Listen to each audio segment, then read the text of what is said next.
Hi, everybody. Welcome to week 14 of our English 3020 online course. It is our penultimate week, and that's wild. I am so proud of you guys. You have put in so much dedicated effort, especially in this past project. I mean, you guys have been tearing it up, but it's over. Your ethnographies are turned in, and I hope that feels really good. And now I have to grade them. So I've got to get on that. But in this week's video, I want to talk through just what we've got going this week, which is starting our final project of the semester. We've got the writing showcase coming up. We've got a couple of readings, one last discussion, and that's it. Finalizing this final reflective assignment will bring us to the end of our semester.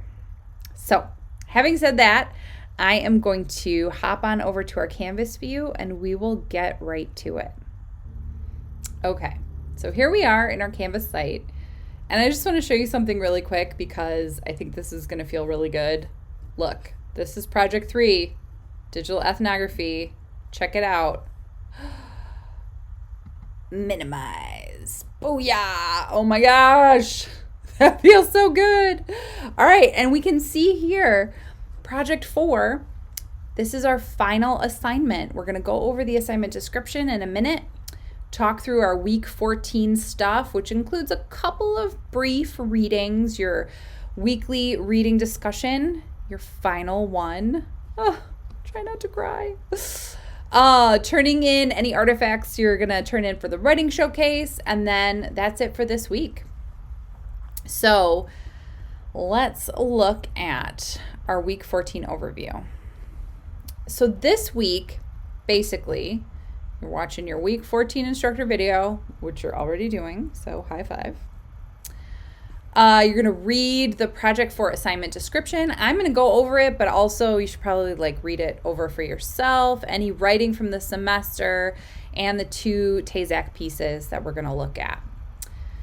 And any writing will be what you're going to do for the writing showcase and your final discussion. So that's like watching the video by Wednesday-ish, working on your readings, your discussion, starting work on your reflective essay, if the spirit moves you. Discussion 10, showcase materials. Okay, so let's talk about this final project.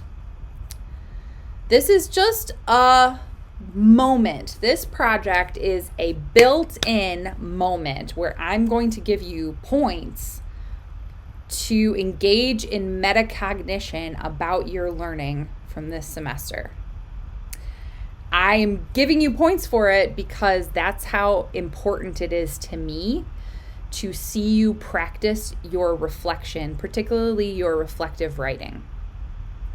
It's so powerful to access that metacognition process, which is so important to your learning process, that I build it in as an assignment. So here we are, final assignment. We're doing this reflection. If you've done any other Gen Ed courses with me or just at Wayne State, you're probably familiar with an end of the semester reflection. Here we are looking at not just reflection in learning outcomes, but also in your relationship with and your conceptualizing of communities, and specifically our community partner. So throughout this semester, you've worked on describing and developing your knowledge, and here is where you're going to really articulate the growth that you've encountered this semester. So this project asks you to compose a 4 to 5 page reflective essay in which you articulate 3 to 5 principles about writing. Now, what do I mean when I say principles? That could be an aspect of who you are as a writer. As a writer, I've learned that I should XYZ, or I need to approach writing assignments in this way, or when I am working on research, here's how I need to go about it. It could be a principle of community engagement and writing, like writing up notes for St. Vincent Sarah Fisher, taking your field notes as you've been observing. Maybe it's in like principles of communication with your tutees or with other volunteers at St. Vincent Sarah Fisher. How did you apply these principles during the semester? So it could be that maybe you had to learn the hard way before you could start applying a principle, or maybe you just sort of took it from a reading. Oh, hey, maybe I should go about it this way. As you draft your reflective essay, here's where you can start with brainstorming. Brainstorming ideas right here. So, first, start reviewing your reflection journals. Yeah, I'm weird like that. I love reflection so much that I asked you to engage in it every week. But it was like crazy like a fox kind of approach, because now you have all this reflective writing throughout the entire semester and you can draw on that for this essay. Aha, method to the madness. Also, you should look at your position statement. Remember that? We wrote it in like week 2. You took a position. You were thinking about, wow, okay, so what do I think about communities, engagement, volunteerism? What is my position and why? I wonder if anything's changed. Maybe nothing's changed. Maybe you've deepened or strengthened your position from the start of the semester. Maybe things have changed for you from the start until now. Maybe you've gained complexity in where you stand in your position. But these two genres that we've worked on, your position statement, which is from the beginning of the semester, your reflection journals, which have been ongoing throughout the semester, they should help you see how you have grown in your writing process, in your research process, in your community engagement throughout the semester. You could also review your completed projects.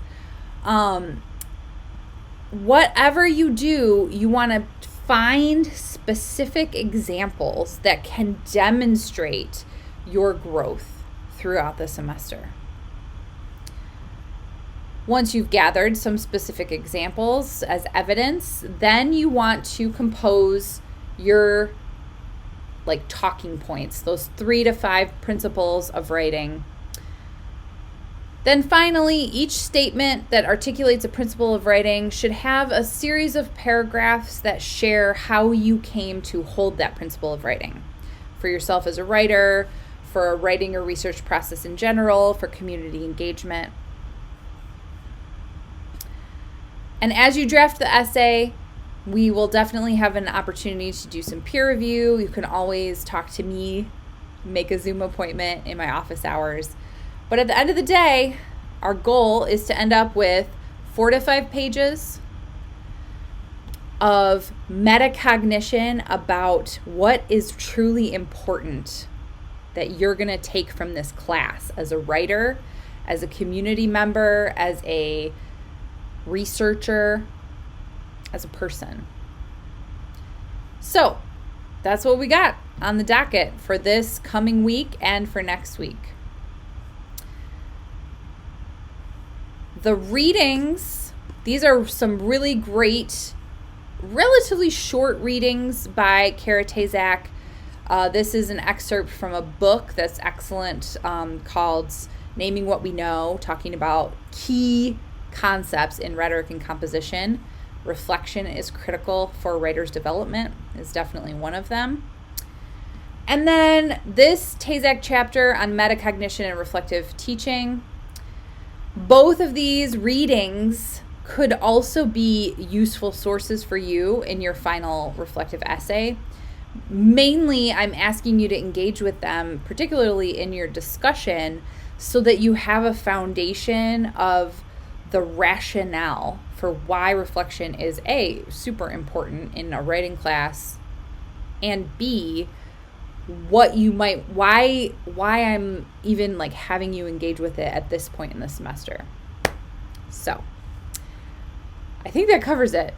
I'm gonna head back out to our full view and close up this video. Okay. Week 14. Here we go. Couple quick announcements. As you know, the Writing Showcase is coming up Friday, February 23rd. Keep your eyes peeled because I'm going to be posting the announcement with our Zoom link to that event this week. So that's coming at you.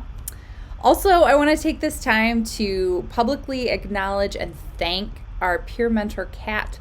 She is an amazing human being, and she has been so generous towards you guys as students and towards me as an instructor. She's just a fabulous human being, and she's been an awesome resource. I think we could all agree throughout this semester. So if you get a chance, give Kat a little shout out. And as always, just shoot me an email if you have any questions about the work that we're doing. You can also contact Kat for the remainder of this week for sure. But since she's a student like you, just kind of keep in mind that she also has final projects and some finals coming up. So shoot your questions my way. Definitely you can still use the WhatsApp, but we're going to get to you as quickly as we can. So that's it. I will see you guys in next week's final video of the semester. Bye, everybody.